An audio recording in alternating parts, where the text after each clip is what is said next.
So here I am in beautiful Manzanillo, and it's I don't know what date it is. This is not a great way to start the video. I noticed before this guy rode past on a tricycle, and he's got like ice cream cones sticking out of the front of his stand, and he's like playing a little like a loud music box to attract the attention of people to sell his ice cream, and I thought how unusual. It's kind of like this magical little moment, because that kind of thing I would never see in Australia, and I guess it seemed like it could be something out of a dream. And I think it's important to take those moments when you have them and just meditate on them for a moment, because when you have that little moment of astonishment, it can give you a little window into the deeper meaning of life, or just this sense of awe which maybe should be around you all of the time. Like, you know, if you're watching the video, you can see these mountains behind me. It's pretty amazing. I've been working on this essay. You can probably read it in the next couple of days, if not before I upload this video.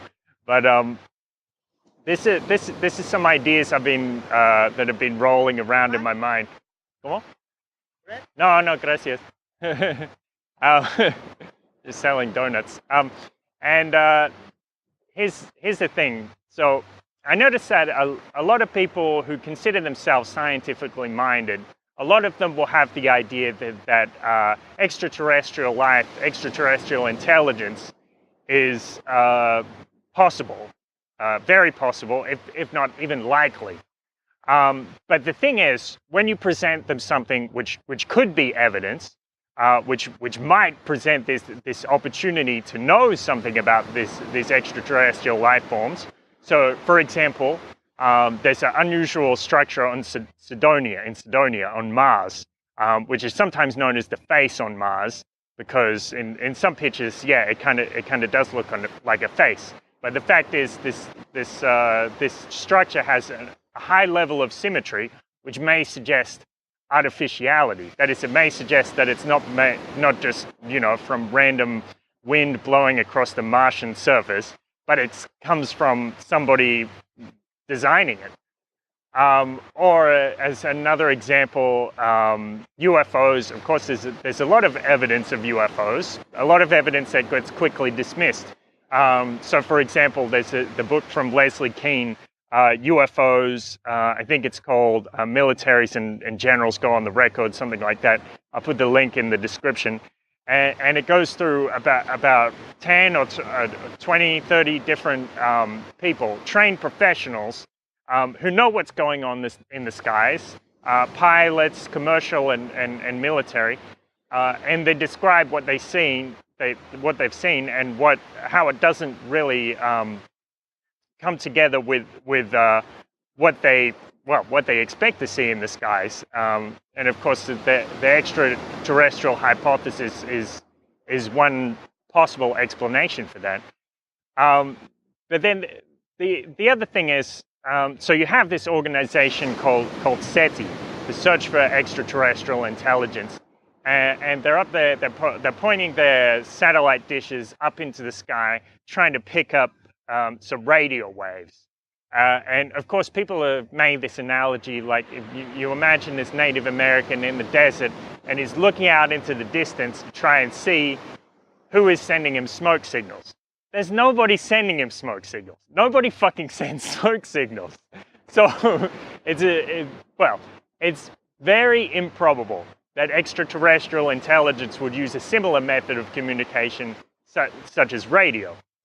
But let's take the assumption. So we have this assumption that there is extraterrestrial life. Maybe we can take a step further and say, hey, maybe it's been around for a long time, maybe millions of years longer than we have, or even being outside of time.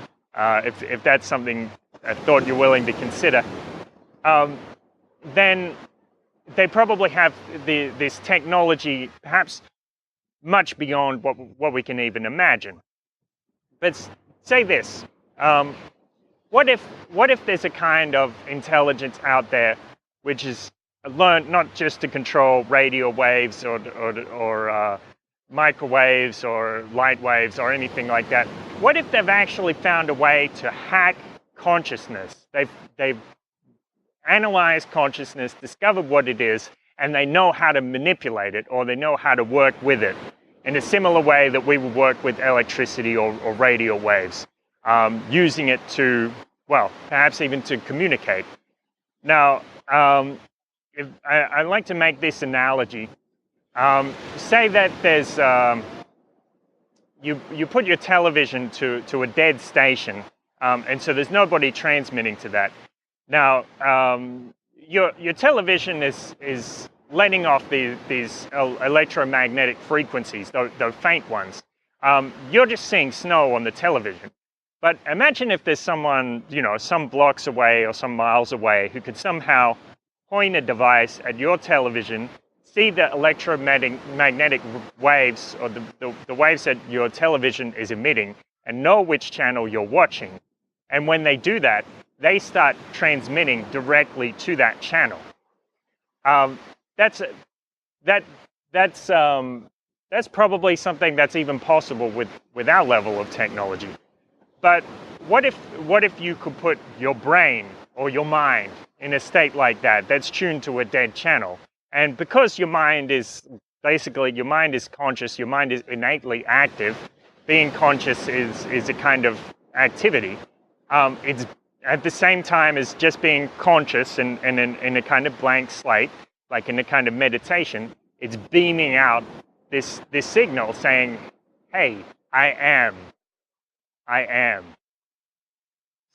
Now, an advanced civilization could pick up on that. It could know where that signal is coming from. And if they have this power to manipulate consciousness, then they just might say, hello. Now, the thing is, like I said, a lot of people won't take that seriously if they're scientifically minded. But the thing is about extraterrestrials is, you can't take anything for granted. Like, a lot of people make this argument to me about, well, the extraterrestrials, why would they want to hurt us? Or, why would they want to be friendly to us one way or the other? But they're fucking aliens. You don't have a clue what they would do. And so when we look for evidence, we can't look for by standard ways. We can't apply our anthropocentric or our human-based model to anticipate what an alien would do. We have to try to look at everything. And that means we have to look at the unexpected, the unusual, the strange, the bizarre. And yes, the psychedelic, that's what I'm getting to. You put your brain in this state by taking psychedelic drugs, and yes, maybe aliens might say hello to you. So, thanks very much for listening. Saludos desde Manzanillo. Thanks very much to Natalia, my lovely assistant behind the camera. And I'll talk to you soon. Peace.